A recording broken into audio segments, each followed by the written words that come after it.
ನಿಮಗೆಲ್ಲ ನೆನಪಿರಬಹುದು, ಈ ಹಿಂದೆ ರಾಜ್ಯದ ಶಕ್ತಿ ಕೇಂದ್ರ ವಿಧಾನಸೌಧದ ಮುಂದೆ ಮಾಟ ಮಂತ್ರ ಮಾಡಿದ ಬಗ್ಗೆ ದೊಡ್ಡ ಸುದ್ದಿ ಆಗಿತ್ತು.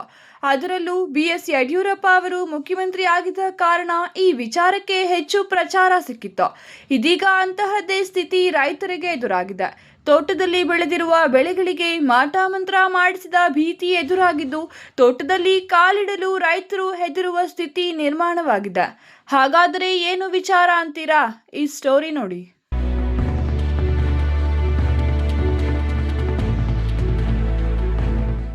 ವೀಕ್ಷಕರೇ, ಒಂದು ಕಾಲದಲ್ಲಿ ಮಾಟ ಮಂತ್ರ ಎಂಬ ಪದ ರಾಜ್ಯ ರಾಜಕಾರಣವನ್ನು ತೀವ್ರವಾಗಿಯೇ ನಡುಗಿಸಿತ್ತು. ಇದೀಗ ಅದೇ ಮಾಟ ಮಂತ್ರ ಚಿಕ್ಕಬಳ್ಳಾಪುರದ ರೈತರನ್ನು ಕಾಡುತ್ತಿದೆಯಾ ಎಂಬ ಪ್ರಶ್ನೆ ಮೂಡಿದೆ. ಇದಕ್ಕೆ ಕಾರಣ ಇಲ್ಲಿ ನೋಡಿ. ಹೀಗೆ ತೆಂಗಿನಕಾಯಿಗೆ ಅರಿಶಿನ ದಾರ ಕಟ್ಟಿ ಅದರ ಅಕ್ಕಪಕ್ಕ ನಿಂಬೆಹಣ್ಣು ಮತ್ತು ಅಕ್ಷತೆ ಹಾಕಿರುವ ದೃಶ್ಯ ಕಂಡುಬಂದಿದ್ದು ಚಿಕ್ಕಬಳ್ಳಾಪುರ ತಾಲೂಕಿನ ಮೋಟ್ಲೂರು ಗ್ರಾಮದ ರೈತರ ತೋಟದಲ್ಲಿ. ಕೆತ್ತೇನಹಳ್ಳಿ ಮುಖ್ಯ ರಸ್ತೆಯ ಕಾಡು ಪ್ರದೇಶದಲ್ಲಿ ಕೇವಲ ಎರಡು ಮನೆಗಳಿರುವ ಗ್ರಾಮವನ್ನು ಮೋಟ್ಲೂರು ಎಂದು ಕರೆಯುತ್ತಾರೆ. ಇಲ್ಲಿ ಇರೋದು 2 ಮನೆ, ಅದರಲ್ಲೂ 2 ಮನೆ ಸಂಬಂಧಿಕರದ್ದೇ ಆಗಿದೆ. ಅದರಲ್ಲಿ ಒಬ್ಬನ ತೋಟದಲ್ಲಿ ಇಂತಹ ಮಾಟ ಮಂತ್ರ ಕಾಣಿಸಿಕೊಂಡಿದೆ. ಇಲ್ಲಿ ಕಾಣ್ತಾ ಇದೆಯಲ್ಲ, ಒಣಗಿದ ಮರ. ಈ ಮರ ಈ ಹಿಂದೆ ಎಲ್ಲ ಮರಗಳಂತೆ ಹಚ್ಚ ಹಸಿರಾಗಿ ಬಂದವರಿಗೆ ನೆರಳು ನೀಡುತ್ತಿತ್ತಂತೆ. ಅದೊಂದು ದಿನ ಈ ಮರದಲ್ಲಿ ಜೇನು ಕಟ್ಟಿದೆ ಅಂತ ಈ ಜಮೀನಿನ ಮಾಲೀಕ ಇದ್ದಾನಲ್ಲ, ಪುನೀತ್ ಕುಮಾರ್ ಎಂಬ ಯುವಕ. ಈ ಯುವಕ ಜೇನು ಕಂಡು ಅದನ್ನು ಕಿತ್ತುಕೊಳ್ಳಲು ಮರ ಹತ್ತಿದ್ನಂತೆ. ಈಗಾಗಲೇ ಈ ಮರದಲ್ಲಿ ಕಂಡುಬಂದ ದೃಶ್ಯ ನೋಡಿ ಈ ಪುನೀತನ ಜಂಘಾಬಲವೇ ಹುದುಗಿ ಹೋಗಿದೆ.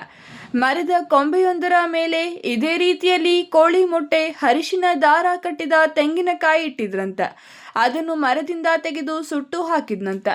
ಆದರೂ ಕೆಲವೇ ದಿನಗಳಲ್ಲಿ ಈ ಮರ ಒಣಗಿ ಹೋಗಿದೆ.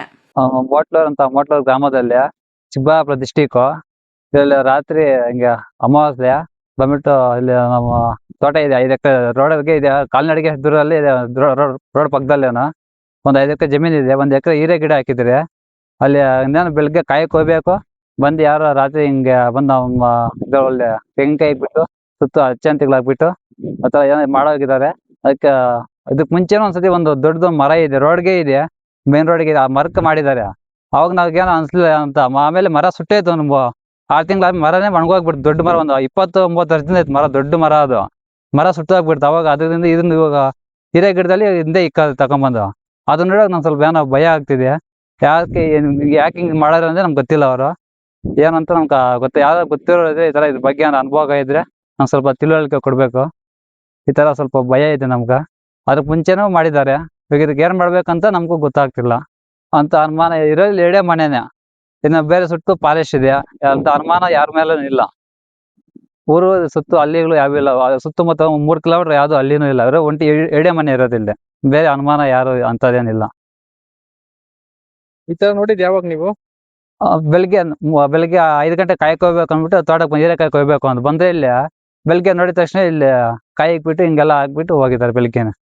ಅದರ ನಂತರ ಇದೀಗ ತೋಟದಲ್ಲಿರುವ ಕಲ್ಲೊಂದರ ಬುಡದಲ್ಲಿ ಅರಿಶಿನ ದಾರ ಕಟ್ಟಿದ ತೆಂಗಿನಕಾಯಿ, ಅದರ ಸುತ್ತ ನಿಂಬೆ ಹಣ್ಣುಗಳು ಮತ್ತು ಅಕ್ಷತೆಯನ್ನು ಹಾಕಲಾಗಿದ್ದು ಇದು ಮಾಟ ಮಂತ್ರವೇ ಆಗಿದೆ ಅನ್ನೋ ಆತಂಕ ಮತ್ತೆ ರೈತರನ್ನು ಕಾಡುತ್ತಿದೆ. ಇದೇ ರೀತಿಯ ತೆಂಗಿನಕಾಯಿ ಇದ್ದ ಮರ ಒಣಗಿ ಹೋಗಿದೆ.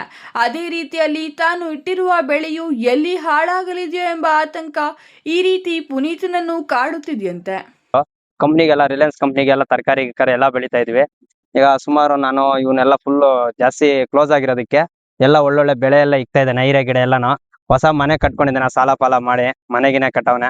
ಬೆಳೆ ಬೆಳಿತಾ ಇದ್ರೆ ಈಗ ಪಕ್ಕದಾಗಿರೋರೆಲ್ಲ ಈ ತರ ಮಾಡಿ ಅವನಿಗೆ ಎಲ್ಲ ಬೆಳೆ ಆಗ್ಬಾರ್ದು ಅಂತ ಎಲ್ಲ ತೊಂದರೆ ಮಾಡಿ ಈಗೆಲ್ಲ ಮಾಡ್ತಿದ್ದಾರೆ. ಅದು ನಾನು ಬೆಳಗ್ಗೆ ಎಲ್ಲ ನೋಡಿದೀನಿ, ಕಣ್ಮುಂದೆ ಎಲ್ಲ ನೋಡಿ. ಇವಾಗೂ ಅಲ್ಲ ಹಂಗೆ ಇದೆ.